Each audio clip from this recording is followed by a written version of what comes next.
ও sheet, আমি তো ইংরেজি বইটাই আনতে ভুলে গিয়েছি। এই কমলা, তোর ইংরেজি বইটা আমাকে দে না। এই নে ধর। Thank you. হ্যাঁ, এ কি, তোর এই বইটা পড়া হয়ে গেছে? কই না তো। তাহলে এই পুরো বইটা দাগানো কেন? আসলে এই বইটা পুরনো রে, ক্লাস 10 এর ওই শ্রেয়সীদির থেকে এই বইটা আমি নিয়েছি। ও তাই তো বলি, তোর আবার সিলেবাস কমপ্লিট হয়ে গেল। ও তো আবার প্রতি বছর পুরনো বই নিয়েই চালায়। অ্যাটেনশন প্লিজ, যারা যারা পিকনিকে যেতে চাও 1000 টাকা করে জমা করে দাও। Okay ma'am. কমলা, পিকনিকে কত মজা হবে তাই না?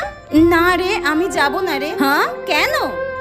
আমি আমার বাবা মাকে ছাড়া কোথাও যাই না রে। আরে ইয়ার চল না, সবাই মিলে যাব, খুব মজা হবে। না রে, তোরা চলে যা। উফ, তোর সবসময় একই নাটক। আরে ওকে ছাড় তো। হ্যাঁ হ্যাঁ চল, আমরা পিকনিকের সব প্ল্যান করে নিই, কি কি করব। আরে কমলা তো গরিব, টাকা দিতে পারবে না, তাই পিকনিকে যাবে না। পিকনিকের দিন তো ফোন এলাও, আমরা অনেক ছবি তুলবো, ঠিক আছে? হ্যাঁ হ্যাঁ হ্যাঁ ঠিক আছে।